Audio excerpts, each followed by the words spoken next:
Welcome everyone to the latest installment of the Research into Action webinar series. I'm Nicole Elguero, an analyst on CADCA's evaluation and research team. The purpose of this webinar series is to introduce coalition members and substance misuse preventionists to current and relevant research being conducted in the substance use and community coalition fields. In today's webinar, we're pleased to have Dr. Matthew Rosheim and Maria Julian join us for a presentation examining recent changes in the alcohol market that pose risks, especially to youth. They will also introduce a free user-friendly retail surveillance tool to help coalitions advocate for policy change. So please stay until the end or watch back the recording on our website to learn how you can get involved and participate in this great opportunity. Dr. Matthew Rosheim is an associate professor at the University of North Texas Health Science Center. His work, including more than 90 peer-reviewed research manuscripts and 100 scientific presentations, has helped influence the development of laws and regulations from local to federal levels. He is one of the nation's leading public health experts on supersized alcopops and derived intoxicating cannabis products, such as Delta-8 THC.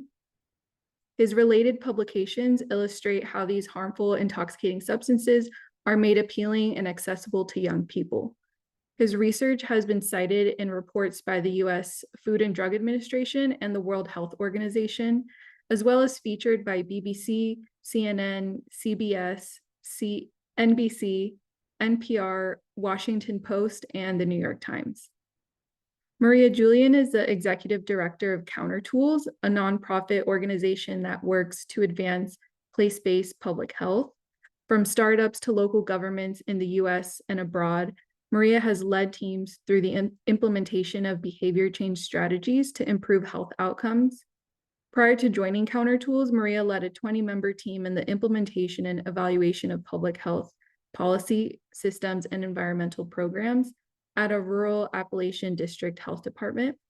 Maria earned her Master of Public Health Administration from Middlebury Institute of International Studies at Monterey. She served as a Peace Corps volunteer in Moldova from 2011 to 2012. In her spare time, Maria serves as a volunteer mediator with the Baltimore Community Mediation Center. Now I'll turn it over to our presenters. Dr. Rosheim, you can take it away. Awesome. Thank you all so much for joining us today. Very excited to share with you all some of our research findings and some features of the evolving alcohol market, as well as a tool that we've been working with, Counter Tools, over the last couple of years to develop in order to address some of these emerging issues. All right, so I have no conflicts of interest to report, but I did want to share with you all what my bookshelf in my office looks like. I study the types of intoxicating substances that are commonly used by young people and are especially harmful. And so a lot of this work is with alcohol products, like these supersized alcopops. But also I'm a leading expert on the derived intoxicating cannabinoids, which we'll also talk about, things like Delta-8 THC. And I have an upcoming webinar on that as well. So just in the last few years, there have been some major changes in the alcohol market. And each of these individually would have a pretty big impact on access and the risks associated with alcohol consumption. But actually, the combination of factors, there's some interaction between these that pose even greater risks with regard to youth access and high-risk consumption. And so we're going to talk about a lot of what these new aspects are. But taking a step back, why do we care about alcohol?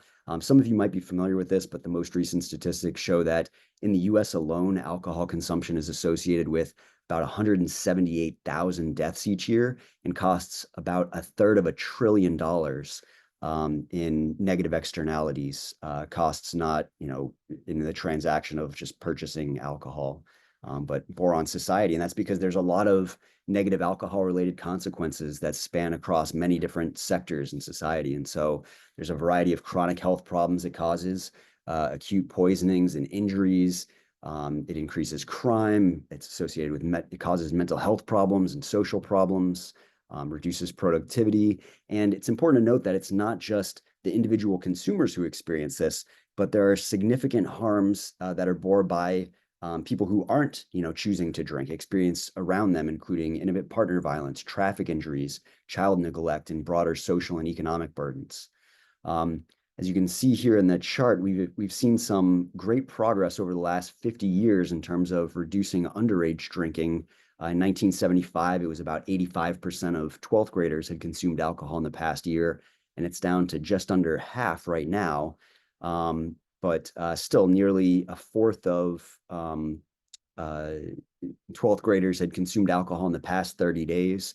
And each year in the US, there's about 200,000 emergency department visits and nearly 4,000 deaths from underage drinking. So there's still some great room for progress in this area, especially considering some of the new features of the marketing and retail environment that we're going to talk about, which may result in some backsliding in this regard. And we might see an uptick in underage drinking just based on access and availability. So, thinking about in light of all these negative consequences, where do we start in addressing the problem? We know the retail environment is where alcohol enters our community. So, by retail environment, we mean the brick and mortar stores that place, promote, price um, the alcohol products that we'll be talking about today. These play a significant role in the initiation and the continued consumption of alcohol. We see this through the way that the industry spends marketing dollars, the way that they influence underage drinking, and how density and proximity have a big impact on public health. And we'll talk about this more throughout today's presentation. Awesome. And so I mentioned I study these substances from a marketing perspective. So why does marketing matter? Well, we know that price, advertising, and physical availability are some of the biggest determinants of use in general at the population level, but especially among young people. And these are all modifiable factors, which means that they're important levers, policy levers for prevention. And because of this, for alcohol, cannabis, tobacco. These are among the best practices and best buys for community level interventions that address excessive drinking. And so, for example, these are the World Health Organization's best buy interventions for alcohol, specifically among these non-communicable diseases prevention. And so price, increasing excise taxes, restricting advertising, and reducing physical availability. Those are the best buys and among the best practices. And so with all of these changes in the environment and marketing right now going on, one useful framework to help kind of organize and think about these is the 4 Ps of marketing: products, promotion, place, and price. So I'm going to walk through some of the changes in each of these and how they kind of exacerbate the risks, how the industry uses them to promote consumption, and therefore how we can do pass laws to do the opposite to help reduce underage use and excessive consumption. And so we'll start with products. So I'm going to start by talking about Alco Pops. You may not be familiar with what these are. They are sugar sweetened flavored beverages like wine coolers, you might have heard them be called as, but underage drinkers have a preference for these types of flavored alcoholic beverages. These have been expanding now. They include hard soda, hard seltzer, things like that. But in the past month, 3/4 of underage drinkers, according to Monitoring the Future data, consumed a flavored alcoholic beverage in the past 30 days. So we can see that there's disproportionate consumption among underage drinkers.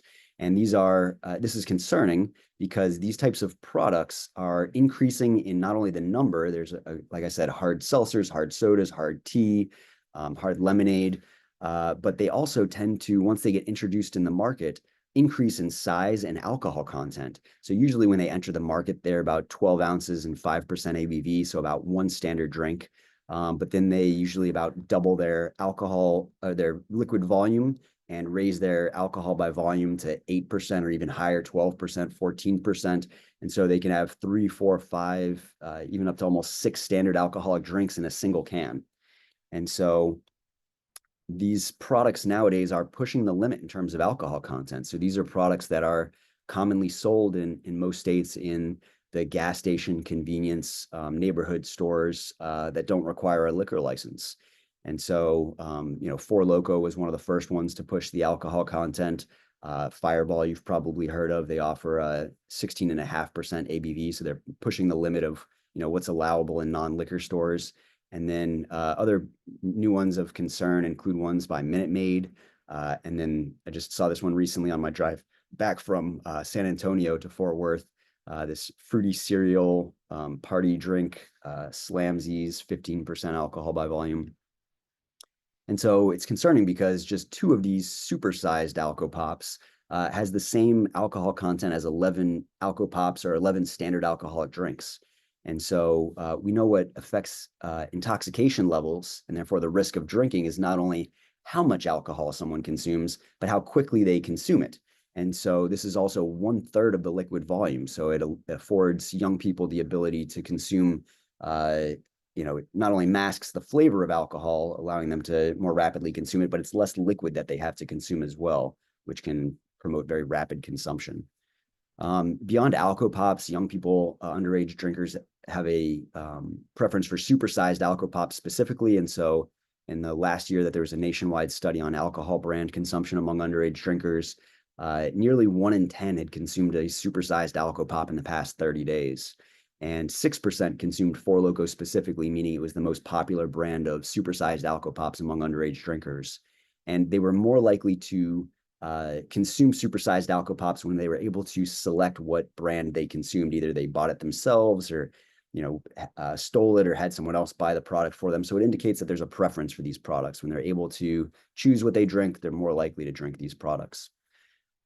So around 2010, Saturday Night Live did a sketch where they pretended to interview this Jason, who is pretending to be one of the makers of Four Loko. And Seth said to him, "To be fair, college students have been hospitalized after using your product."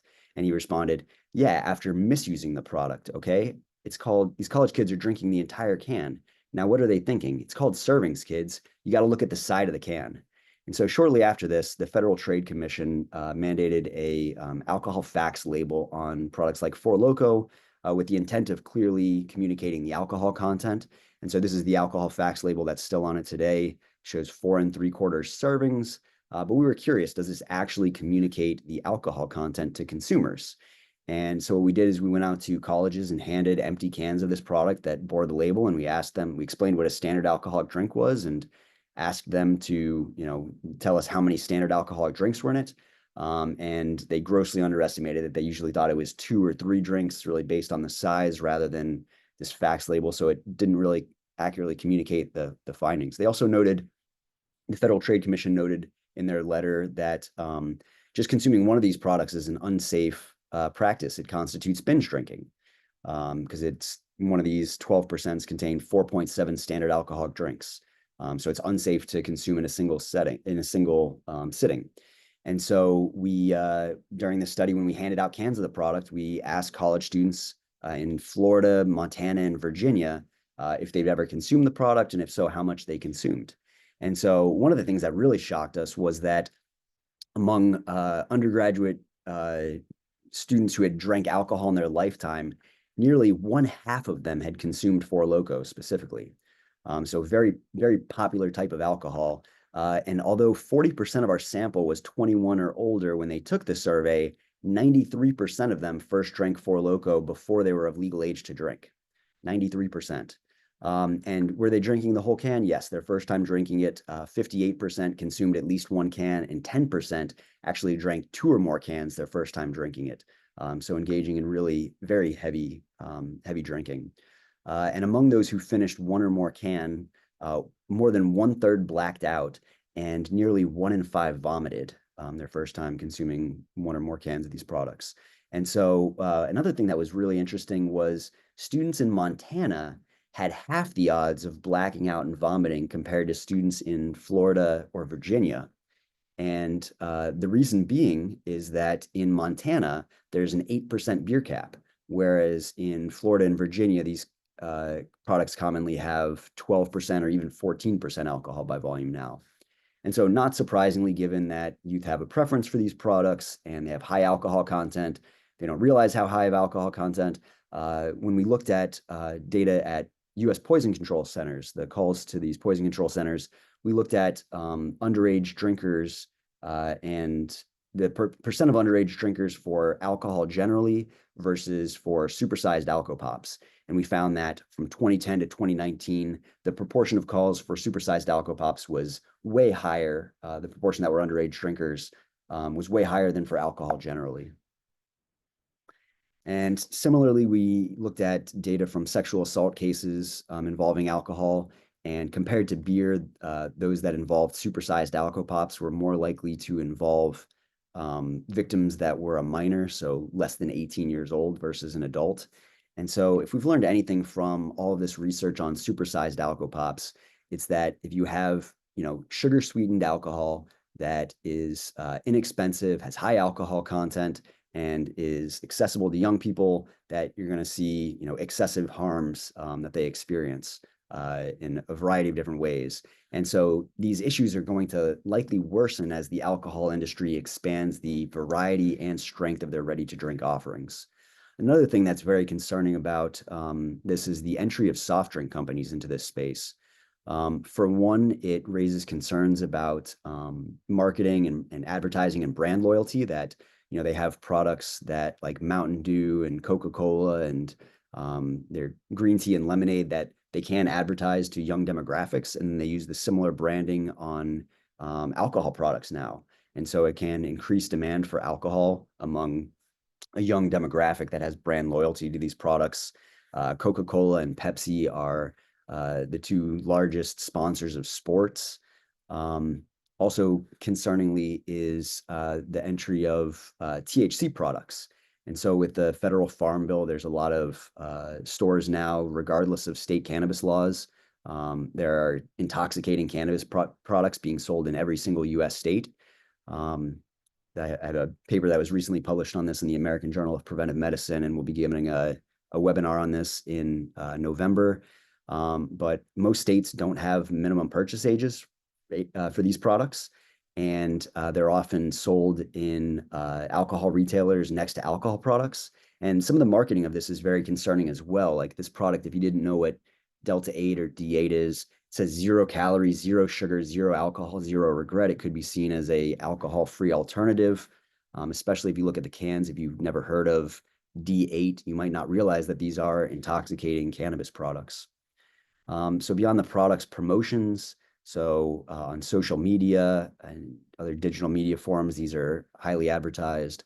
When I look at the manufacturers' websites, it shocks me that, kids think these products for them. This is clearly, marketed to a adult demographic with the finger flip skateboards that they sell on their website, and, the animals and googly eyes and things like that. And so this is getting worse.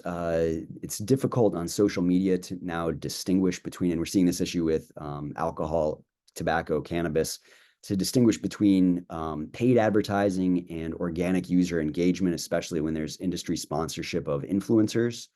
And this, again, young people use social media, so it normalizes alcohol consumption, fosters brand loyalty at an early age. In terms of the power of marketing and lobbying, alcohol production and marketing is concentrated among a few firms. I think there's 3 companies that sell more than half of the alcohol that's consumed globally, and each of these spend more than $100 million each year in US advertising, and collectively they spend more than $40 million a year on federal and state lobbying. And this results in increasing state preemption, limiting localities' abilities to prevent themselves from the key policy factors that we know influence population level consumption, which is density of alcohol outlets, prices, heavy alcohol marketing. And there are concerns now that as there's financial incentives being aligned between both the alcohol and cannabis industries, as well as with the alcohol and soft drink industries, that by bringing in these multi-billion-dollar soft drink companies, that it's going to align their financial incentives, and that they will also contribute to lobbying that erodes alcohol laws.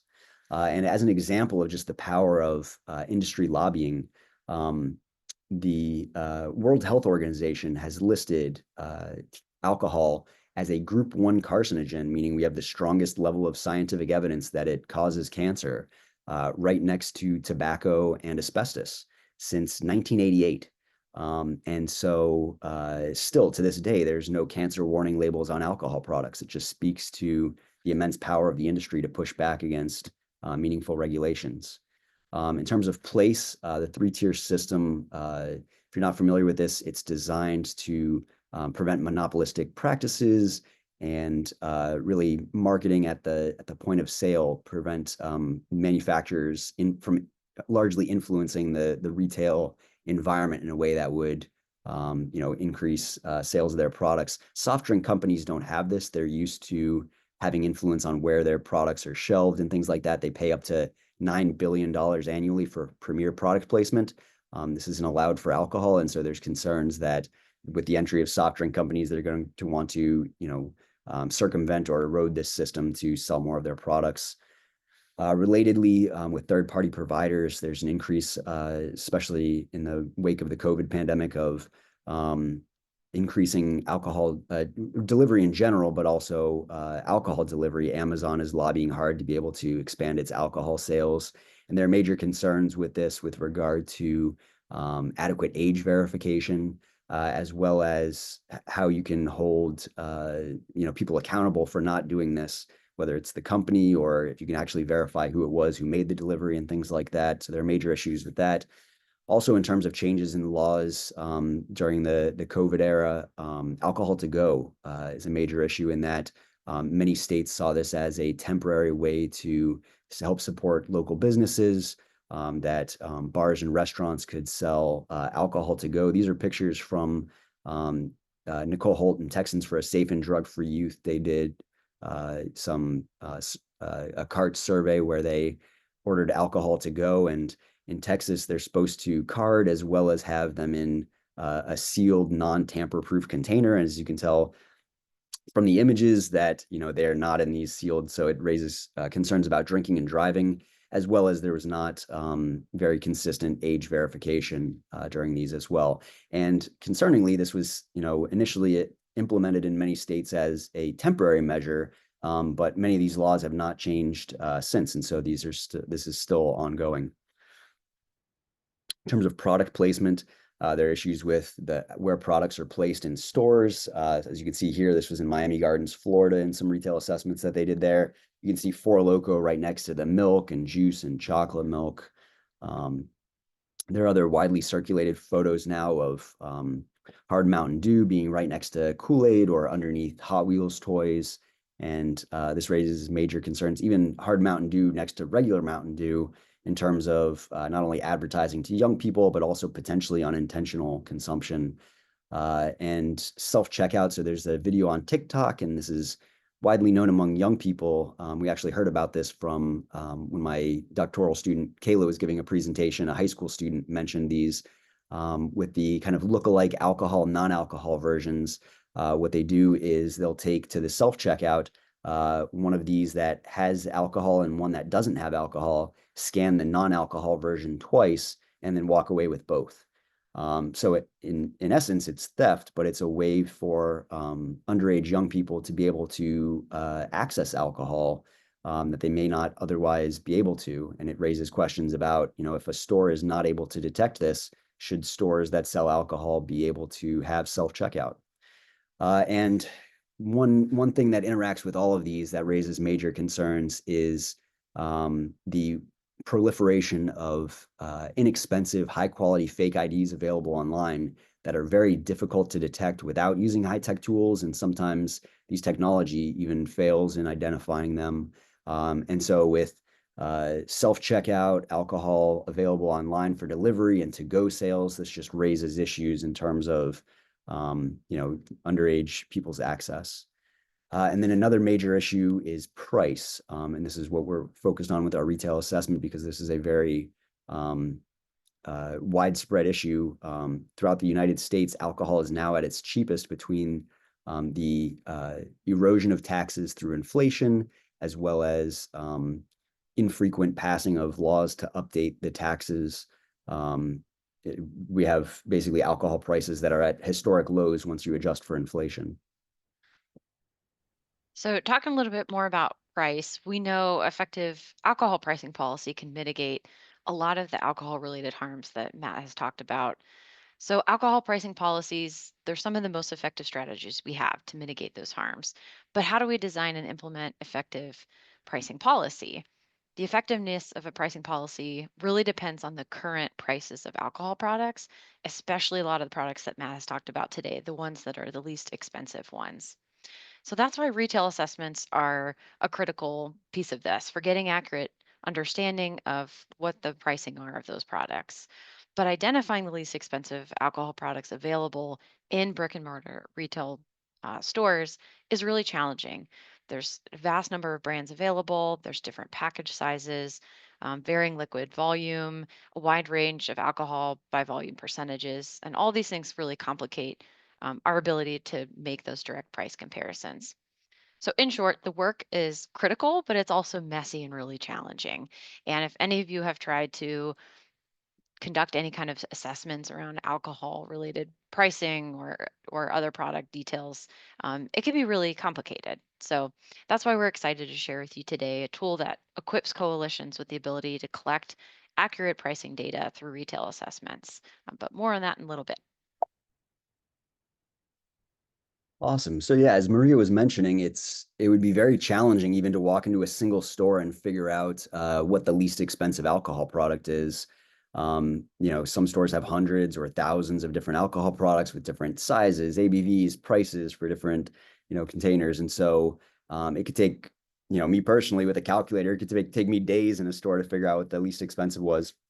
And so our team did a lot of legwork. We spent a couple of years figuring out what these least expensive products are that we should focus on. We focused first on ready to drink products because these are available in the off-premise stores that don't require age verification for all purchases. So these are the ones that among store types, the types of stores that underage young people most often obtain alcohol from. So not liquor stores, but the gas, convenience, neighborhood stores, they sell these types of products. They also tend to be youth oriented. They're popular among underage drinkers, as we know. They're easily accessible, sugar sweetened, marketed to young demographics, and they can be very inexpensive. We looked at previous research literature and found that some of these products, the ready to drink ones, can be close to the price of like inexpensive liquor. So, price is definitely a major concern with these, as well as negative consequences. So all of the research on the supersized alco pops and the evolving market. So there have been notable changes in categories as well as alcohol content that, and not only since 2011, but just within the last few years with the introduction of hard seltzers and hard sodas and tea and lemonade and the entry of major soft drink companies. So there's been a lot of changes in this space.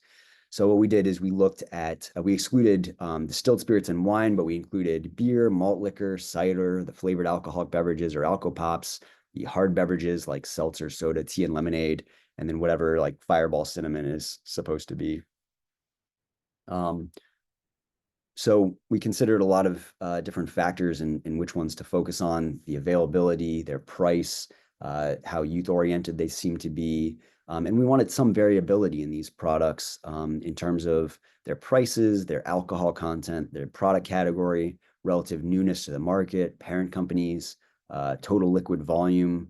And so what we did initially is we went online to 39 retail stores selling alcohol in Fort Worth, Texas. We did this to get some insight on local availability and prices, as well as to just focus on one location so there's a consistent tax rate. And what I had students do is, and I myself worked on this as well, is we recorded information about the brand name, alcohol by volume, liquid volume, and price for almost 11,000 alcohol products sold at these 39 stores. And these are stores that had brick and mortar locations in Fort Worth, but they had detailed inventories of all the products that they sold online. And so these were some of the least expensive brands that we identified. A couple really interesting things. The average alcohol by volume among all ready-to-drink products was just under 6%. But among the 20 least expensive brands, the average alcohol by volume was 9%. And this is interesting because we tend to think of like higher alcohol by volume craft beers as being more expensive per standard drink. But these higher ABV ones really were able to afford alcohol more inexpensively.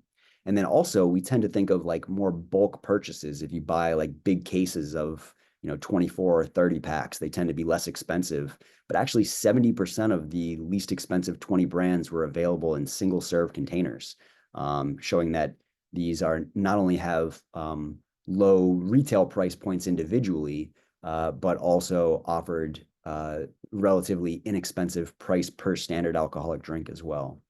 And so we used this information, not only the price points of these products, but also the availability, so the number of stores they were sold in, their likely popularity among underage drinkers, extrapolating from national survey data, and then also had some products for comparison purposes. So, for example, Bud Light, it's popular not only among underage drinkers, but among consumers of a variety of age groups. Same thing with White Claw. It wasn't the highest ABV, but had was widely accessible. Fireball wasn't the most inexpensive, but had high alcohol by volume. So we included some of these in our in-person environmental scans that we conducted for comparison purposes. But here were some of the ones that we identified as some of the least expensive in the online survey. Was Four Loko and Steel Reserve, come in different sizes and flavors. And then also for comparison purposes, we included orange juice and Coca-Cola because these were widely available as well. And so we trained individuals to do this in-person data collection, working with Counter Tools and their post survey that they just used their cell phones to collect data in these stores. They used a buddy system. We had 30 trained graduate students who completed surveillance in 400 of the 800 off-premise retailers across Fort Worth, Texas. And so this is some of our findings from us piloting this tool. I think this is a way better visualization of this. Kayla developed this, but it basically shows these are box plots of the price per standard alcoholic drink of these different products. And so as you can see, Steel Reserve and Four Loko, very inexpensive per standard alcoholic drink compared to other products like Bud Light and even Fireball. And so we also took these findings and wanted to frame them for advocacy purposes, for policy advocacy. I think one powerful thing is just explaining how inexpensive these products are. So for the Steel Reserve, it offered 59 cents per standard alcoholic drink in these.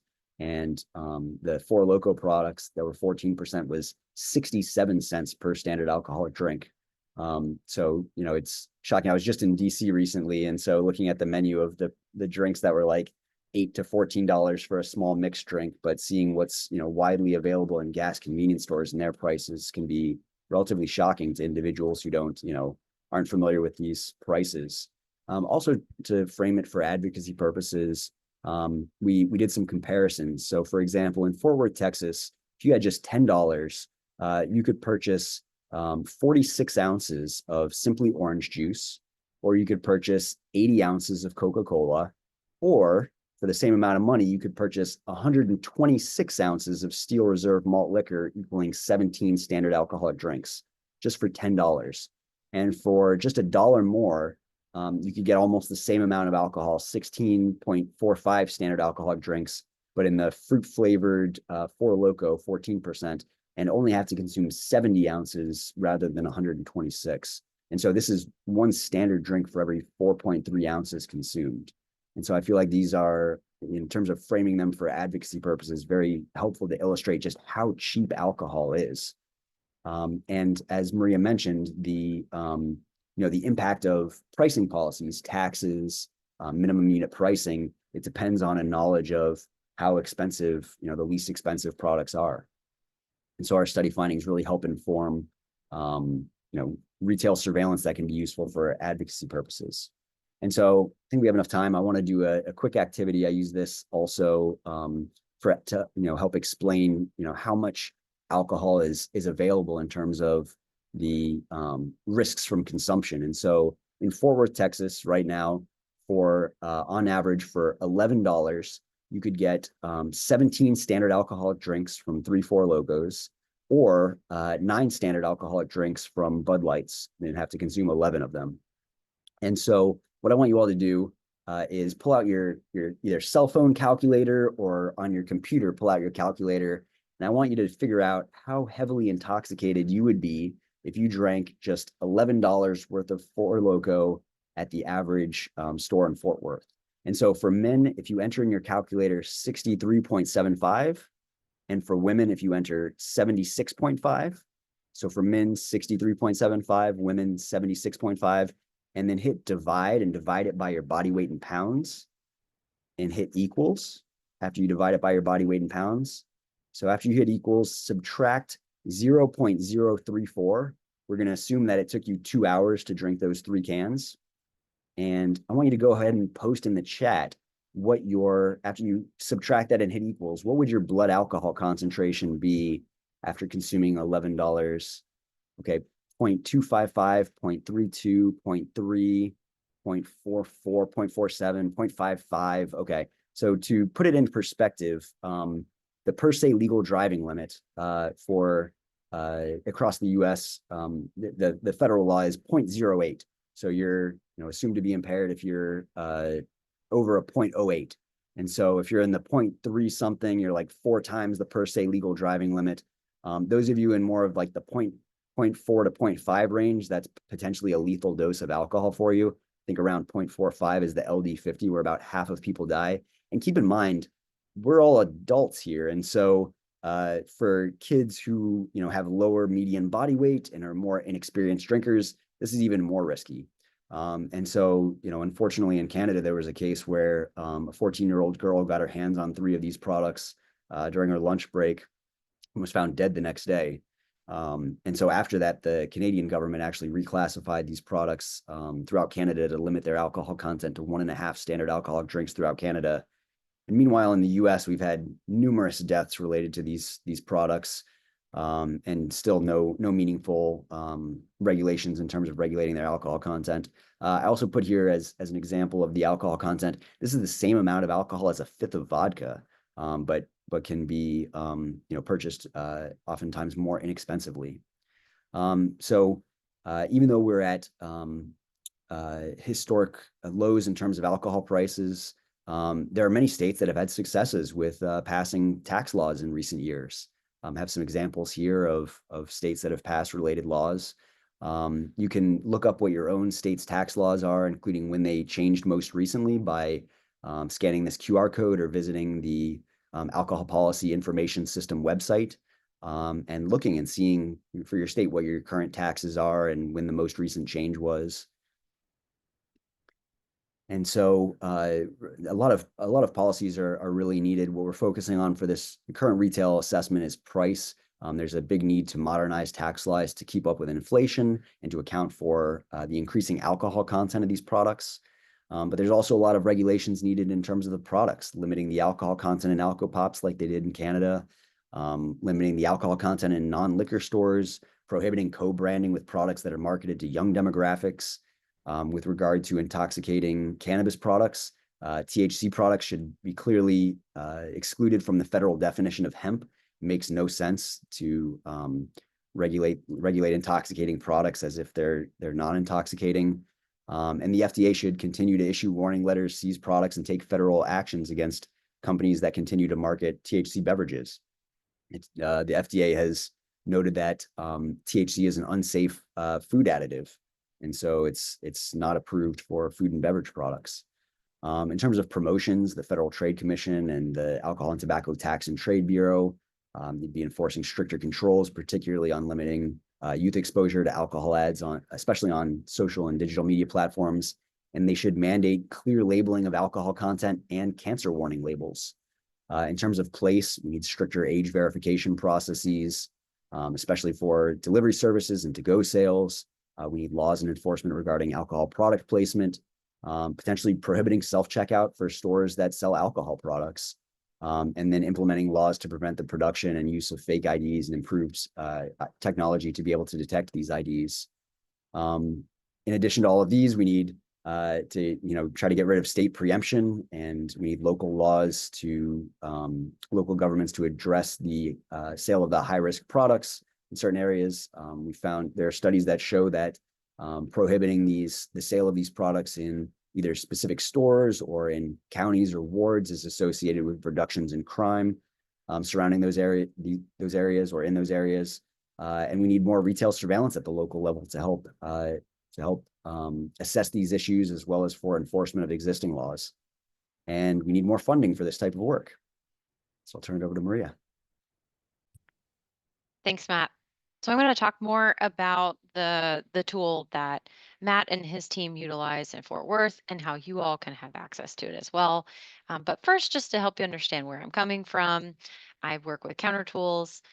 We're a 501(c)(3) public health consulting organization. We aim to promote health equity by reducing the detrimental impact of unhealthy substances such as alcohol at your primary point of contact, which is the retail environment. So we offer full spectrum support tailored to each community's needs. That's fine, Matt. You can go to the next one. And we really aim to make complex data more digestible and reduce the analytical burden that comes with a lot of this difficult work so that you can focus on what matters. Our mission is to empower communities to become healthier places for all. And we know how the retail environment affects community health. We understand how to influence that policy change process at the state and local levels. So backing up a little bit, Matt talked a lot about, I just minimized you all there. Matt talked a lot about the micro retail environment, product availability, price, placement, and promotion. And that's a really important part of the environmental scan work and conducting retail assessments. But there's also factors of the macro retail environment. I mentioned density and proximity earlier. So that's thinking about locations of alcohol outlets, a general understanding of the types of stores that are selling alcohol in your communities.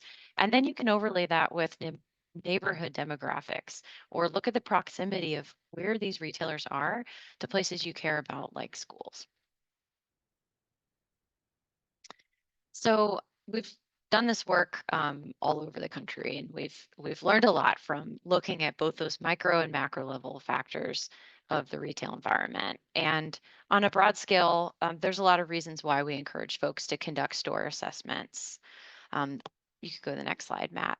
Ultimately, we see these store assessments as a first step in the process of working toward policy change. This goes a little bit more into detail about what we mean by macro retail environment. So, where are those outlets in relation to the places you care about? I already mentioned neighborhood demographics. Are you seeing that some of your alcohol outlets are more densely populated in certain neighborhoods, communities of color, places that have maybe been made vulnerable and disinvested? And then once you have that data, what can you do about it, right? But first, it takes understanding the landscape of where retailers are. And then macro retail environment, what we focused a lot on today, what products are available, where are they placed within the store, how much are they being sold for, and what promotions make the price ultimately drive down even further. And even if you have these policies in place, how are they being enforced? What does compliance really look like at the local level? Okay, so I was getting ahead of myself, but thinking about what do you do with what you're going to start noticing? You're welcome. Now that you go into convenience stores and you're looking around all the stores in your community that are selling alcohol and other substances, what kind of things do we look for? So we know that there's a really important argument here for youth initiation and then continued use of products like alcohol. But the first step is really finding out what's happening in the stores and around stores. This provides helpful stories for you to be able to leverage for policy change. Taking these products, like Matt showed and has sometimes to demonstrate in presentations, bringing those to your town council and showing people in your community, these are the products that we found right next to the candy at the register or at an end display right near the Matchbox cars or the Hot Wheels. And showing what lookalike products look like. There's really no replacement for that. And having those images, pairing it with local data in your community tells a really powerful story. And then it also gets folks involved in the process, whether that's youth or coalition members across a broad range of interest areas. So I mentioned this, but we really think that these store assessments are the first step in the process to help you document the local problem. You can start any piece of this cycle of policy change process, but having that local data is critical to be able to understand what policy solutions are going to be the best fit for your community because it's unique and you can take examples from other communities, but there's no replacement for understanding what that landscape looks like for you locally. So the tool that we're going to talk about more today focuses really heavily on price, but there are a lot of things that we often look for in stores, and this can vary if you're also thinking about derived cannabinoid products, tobacco products, healthy products, sugar sweetened beverages, but some other things to notice and look for. What types of stores are selling these products? What do the ads outside of the building look like? Are they covering up all the windows? Are there ads that are conveniently placed at the pump when you're buying gas, or that even if you have children, youth especially around, that they don't even have to enter the store without seeing a lot of those advertisements. We see a lot of times these placed ironically next to kid-friendly products outside the store. I don't know if you all grew up like me, putting a quarter in the pony machine. I don't know what it's really called, but the rides outside of grocery stores and convenience stores. Seeing a backdrop in your picture of an alcohol ad, for example, is something that we see really frequently. And then the availability of the products, of course, singles, particularly alcopops. Are these available at the pharmacy counter, ironically? Are they colorful and close to candy, things that are appealing to kids? And what promotions are available for those products? So there's many ways to collect this data. One of the ways that we support states and local communities collect this data is through software that we manage. And the tool that we are excited to offer you all for a limited time free of charge is called the Point of Sale Toolkit Post Collect. This is, if you're familiar with Counter Tools data collection and if you've ever used our software, Post Collect is a new version of the software that's a leaner, more streamlined version of it, just meant to simply help you collect data. So Post the flagship software tool that this is based off of also helps manage retailer lists over time. It helps you bring in data from all different sources, whether that's enforcement checks that are happening in your community, merchant education. But for the purposes of the tool we want to share with you all today, it helps you collect data on those macro and micro factors of the retail environment that we've talked about today. So there's a lot of benefits to being able to collect data in a software tool, but other benefits to the project that we're offering today. This allows everybody free training and support throughout the process if you want to collect this data in your community. Matt and his team did the hard work of going out and testing the tool, going into stores, making sense of the survey tool, the instrument that we created, and then refining it and improving it after that to determine what are the best questions that we need to ask that provide the best levers for policy change. And how can we make this process as easy and simple for everyone to get involved? So, the RAD collaborative, the Retail Alcohol Data Collaborative, is this limited offer to collect data as part of a national cohort starting early in 2025. If you're part of a coalition or any group, you could be part of a local health department, a state health department. It's really just designed for any group of people who want to collect data on the alcohol retail landscape in your community. So, a couple of things that we've learned throughout doing this work with many states and communities over the years is it's important to have enough infrastructure that you can be successful and set yourself up to achieve the goals that we're setting out for. And one of those things means having enough data collectors that can go out and visit these stores. So, this is the way that this particular project is set up is requiring at least 4 data collectors to go out and be able to conduct these store assessments. And if you have a list of the alcohol retailers in your community, great. It's not required. But if you can provide that list and you already know the stores you want to go visit, you can do that. You can pick which ones you want to visit, or we can help you figure out which ones to visit. And then we'll need folks who do want to participate to visit at least 50 stores between the data collection period. And that data collection period is beginning of January through the end of February. So almost 2 full months.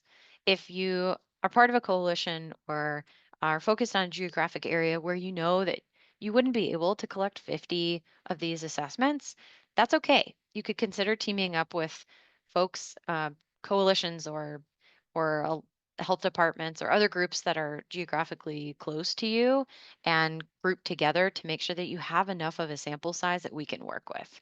That's really the intent behind it, is making sure that the data will be meaningful for you. And in order to do that, we have to collect enough of it. So there's training involved to help equip you in how to use the software, and most importantly, how to go out and do these checks successfully. There's a lot of questions. You want to feel confident when you go into stores to understand how to collect accurate data. So the training dates there on the screen are already set: January 9th, April 14th. And there will be support throughout the process for anybody involved, check-in calls where you can ask any questions you have. You can be thinking about your policy systems, environmental change goals, just from the start of the project, so that um, even though everyone's going through the same data collection timeline and process, you're getting out of it what's going to help further the goals that you have in your community. And it's up to folks who participate to organize your team of data collectors and finding the folks locally who are going to do that.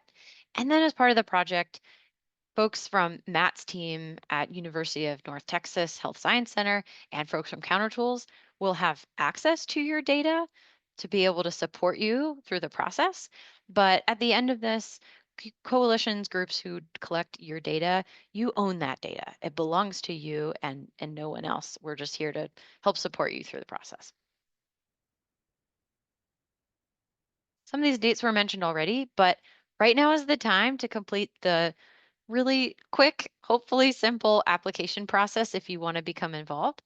And I think Nicole's going to put the link in the chat for the application.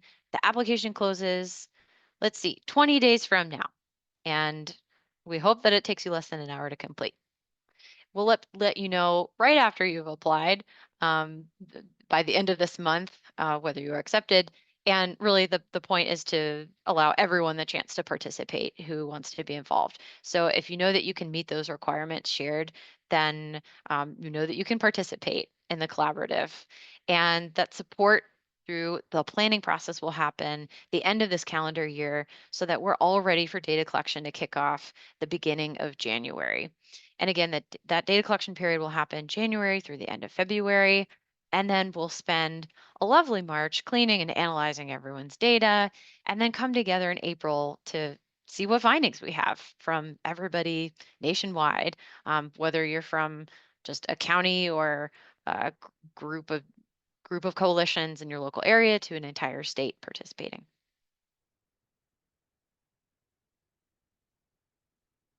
So here's more information on the RAD Collaborative. And Matt, I'll let you speak to the other information on the page for folks. Absolutely. So there's a couple QR codes here, one for a fact sheet on supersized alco pops. The other one, if you use your phone and scan the QR code there, you can sign up through the application form to be involved with the RAD Collaborative.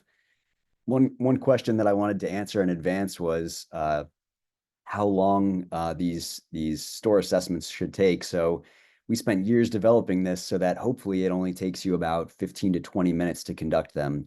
At first, it might take a little bit longer as you kind of get oriented to it, but the hope is that for the vast majority of those 50 to complete, that it'll take about 15 to 20 minutes. We've really helped simplify the form so that it's not like an hour-long detailed inventory. And so I'll leave this up for just another minute, but I think we'll turn it back over for some additional information in Q&A.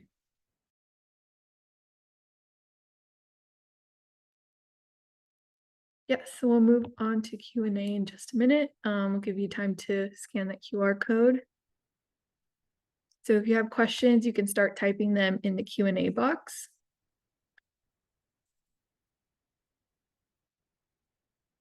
Go ahead and share my screen now.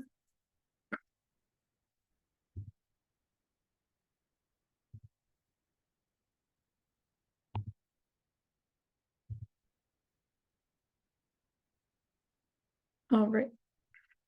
Well, thank you so much for your presentation. I saw many comments of people sharing that they learned something new, and we're just surprised with how the alcohol market has evolved. I know I was throughout the presentation, so Thank you again for sharing your expertise. And I'm excited that our audience has an opportunity to get involved to address these issues through the RAD Collaborative. So we'll start the Q&A session. I'll start with a few questions of my own, and then we'll hear from participants. So please continue typing your questions in the Q&A box. First, what is a potential impact this tool can have on local prevention efforts or state level policy? I'll say, Nicole, that as we mentioned, local data collection can really be the catalyst for a lot of policy change. And that can look formal, like a pricing policy change, like some of those that Matt shared, could be minimum unit pricing change. But this it can also be more of a little p change. This can be a conversation starter. It can be a way to mobilize people in your community around a shared agenda. It can be a conversation starter with decision makers. And it helps provide that foundational knowledge to understand what are our options for pursuing policy systems or environmental changes. And lastly, it can be a way to connect with your local retailers, your merchants. A lot of times they want to do the right thing and they want to understand what the regulations are and they want to support the public health goals that you have. So this doesn't have to be an adversarial exercise with local businesses. It really we find can be something that brings people together and helps develop a shared vision even with local businesses. Yeah, that's awesome. And how can coalition members and substance misuse preventionists in the field who are not part of a coalition best use the information shared in the webinar? Absolutely. So regardless of what organization you work for, if it's not a coalition, if it's a health department, these types of retail surveillance are an important part of the work that we do. Even if you're not engaged with it, just in conducting surveillance on your own, being aware of these issues and the related policies that can help prevent them. I think related to this question, there's a couple of questions from I see Emily and Astrid that come from either smaller communities and or rural communities. And so, Maria, I wanted to toss this question to you. If they don't have 50 retailers in their communities, can they still get involved with this project? And if so, how? Thanks for flagging that. So the software is very flexible in that we are able to include any geographical area that you'd like to include. So great if you don't have that many alcohol retailers in your community. And if you have relationships with the communities near you. It doesn't have to necessarily be like adjacent to your geographic area. Yes, you can do it as a county. You can do it as really any group of folks. So if you know you can't collect 50 assessments, but there are surrounding areas and that would be meaningful to you for as a region or as that grouping to have the assessments, then apply together and just let us know what those boundaries are. And then we'll make it work. Awesome. Thank you. Yeah, awesome. That's a great way to kick off the Q&A from participants. So go ahead and start. There we go. So the floor is open if you want to continue asking your questions. Someone had a question during the presentation. They're curious if the drinks that you were, the alcohol pops that you were showing were with caffeine or without. Do you have that information? Yeah, that's a great question. So this is actually how I kind of got my start in this area. Initially they did have caffeine in them, like the ones like Four Loko. Back in 2010, there were warning letters issued to the manufacturers stating that caffeine was an unsafe additive.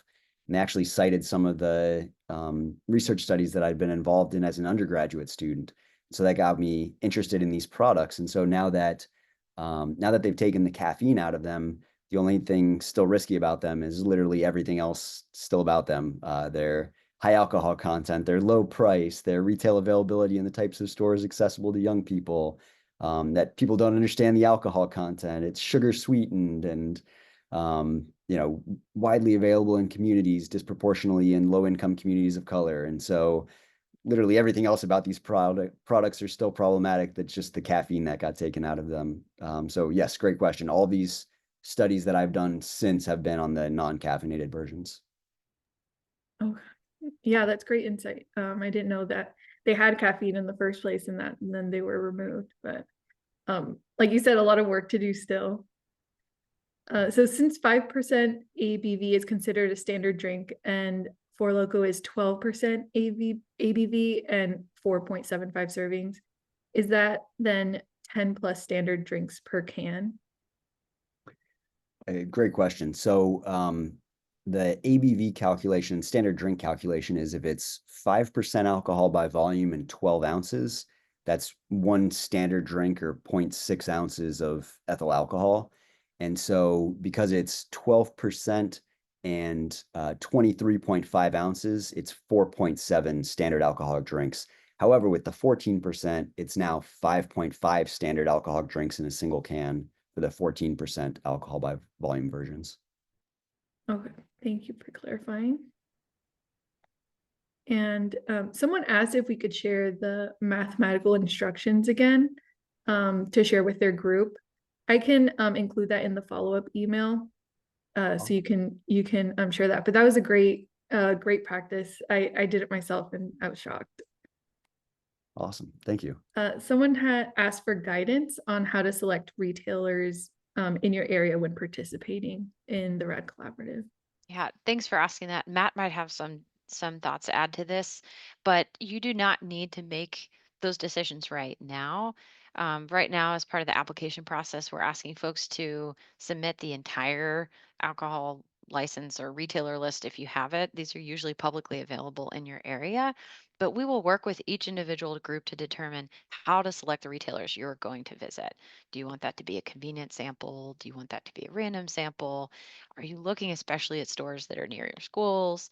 So we'll provide that guidance once we get into it, but no need to figure that out right now. Okay, that's good to know. And someone asked if they participated in the project, would they have access to the software, once the project ends for free, or at some point would they have to pay to have access? The access to the software would end after the project period. You would have your data forever. It's something that can easily be downloaded out off the site. And then you'll also have the analyses that Matt and his team will be conducting. So the data will be usable, but you won't have access indefinitely to the software to collect future data collection. Okay. There's another question that asks, do people scan both the alcohol and cannabis retail environments at the same time, or is it more effective to keep these scans separately? Do you have any insight on this? Plenty of states and localities are looking at both of those at the same time and more. I think it depends on your policy change goals and balancing that with capacity and folks' time. But Matt, I don't know if you want to add to that. Something that we're thinking a lot about. Absolutely, yeah, and there's been a major overlap in the type of retailers selling alcohol, tobacco, cannabis, and even now other substances like kratom and mushrooms and things like that. So yeah, if you're going out to those, retail establishments, if it's the same stores that are selling multiple products, and these are things that you would want to push for in terms of policy change. It's great to assess multiple of them in a single, yeah, in a single assessment. And there's a question asking if retail outlets have access to the data in case they ask. The software tool that folks will be using is not available to the public, but Mm. it would be nice to share the information back with your retailers once you're done. Could be, again, part of the conversation that happens and what you do with the data. They have access just like anyone. In most areas. You can track down whether it's easily publicly available or requires asking for a list of where all alcohol licensed establishments can be found. But you'd have to share the data you collect back with your retailers. Okay. There was one question. It might have been in the chat box. I can't find it in the Q&A box, but they're asking it when doing this, if you do it privately, or do you let the retailer know that you're conducting this assessment? We always say listen to your gut, you know your community well. If Mhm. it's a small store, we often recommend introducing yourself and explaining what you're doing. If you're in a big box store, large retailer, then we find it's usually not necessary to introduce yourself. Some folks like to equip themselves with a letter that explains the project and explains what they're doing in case a retailer wants them to leave that behind or better understand what the project's about. So it depends on the size. Okay. Are there currently any third-party providers that are currently providing alcohol? And if so, are they allowed to cross state lines?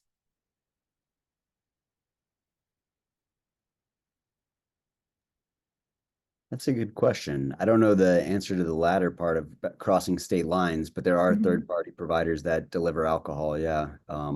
Some of the apps, I think one of them recently exited. I don't remember if it was Drizzly or not, but there are apps that deliver alcohol, and Mm. Amazon does and is looking to expand that as well. Um, And is there any litigation against these alcohol manufacturers, given the data you've presented? it's a great question. There there has been some, I don't know the extent to which it's to address any of these a lot of these underlying things versus about specific events that happened. Mhm. And we have one last question. How should we determine which locations to visit? So it seems like there are a lot of questions when using the tool. They're asking if you should look at grocery stores, liquor stores, gas station. Should we get a cross section of the country or the county? I think, Third, Nicole, you've oh, interrupted you. Apologies. These are great questions. And I think, of course, it's going to depend partly on your policy change goals. You also want to think about locations that are not age gated in your community based on your state alcohol laws, so that you're knowing that these are areas that retailers that young people can access the alcohol most easily. But I think it's going to depend on the setup of your community and what you think are the most important retailers that have the biggest impact on youth in your community. But it's certainly something that we work with every group individually on to mhm, determine. So not something that you need to figure out at this point, mhm. but it's helpful to know what you have capacity for and generally how many checks you think you would be able to conduct. Okay. And is there some kind of assessment sheet to follow when you're doing this? Will they be provided with like materials for that? Yes, the the survey questions Mhm. themselves will be something that folks use the software to input. And so all you have to need to do is bring your phone with you or a tablet or something. There's a paper version of it too, if you prefer that. If you want to fill it on paper and then go back and enter that later online.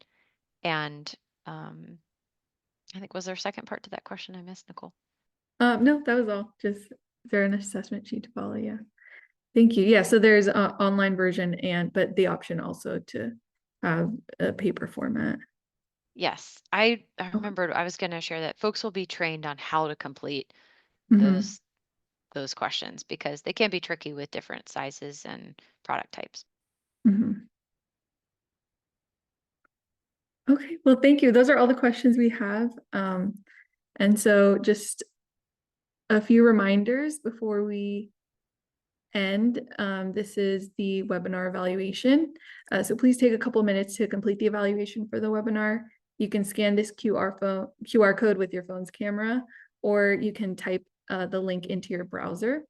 If you complete the evaluation, you can receive a letter of participation. You can download it at the end of the survey, and you must download it right at the end of the survey because you won't be able to access it later. I'll also send the evaluation link in a follow-up email to all attendees, as well as a presentation recording and all the other links and QR codes that were included in the presentation. So I'll give you another minute to scan this, and I'll add the link in the chat box as well.